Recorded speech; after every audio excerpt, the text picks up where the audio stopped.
de la lâcheté. Il pense même que c'est la plus grande des qualités.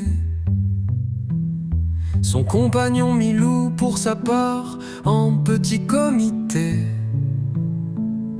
mérite son titre de reine de la lècheté. Je sais que le mot n'existe pas, non mais t'as pas vu ces deux-là. Enfin je dis ça, mais souvent ça tourne en plan à trois.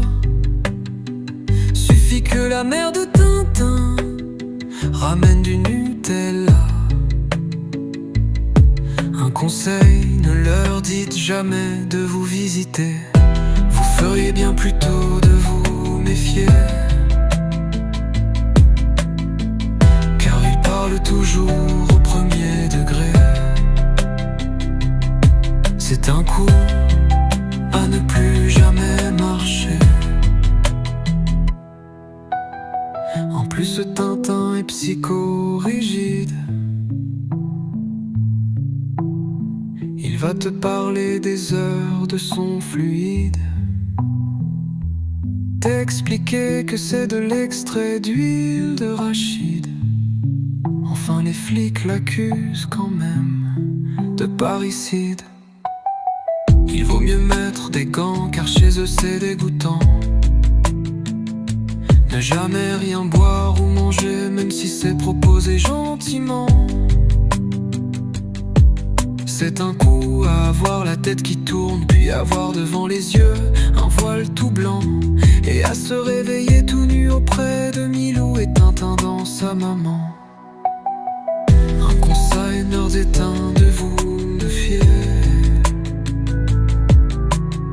Vous feriez bien plutôt de vous méfier, car ils parlent toujours au premier degré. C'est un coup à ne plus jamais marcher.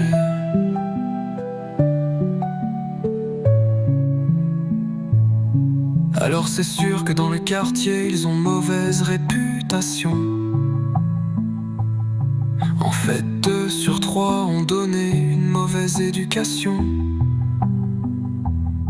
De son côté le pauvre Milou, une cuillère de Nutella, il subit une mutation, du genre qui fait à Tintin un deuxième fion.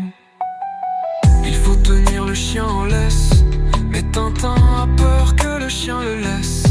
Alors matin, midi et soir, son pantalon il le baisse, en lui disant ouvre la bouche, c'est encore l'heure de la messe.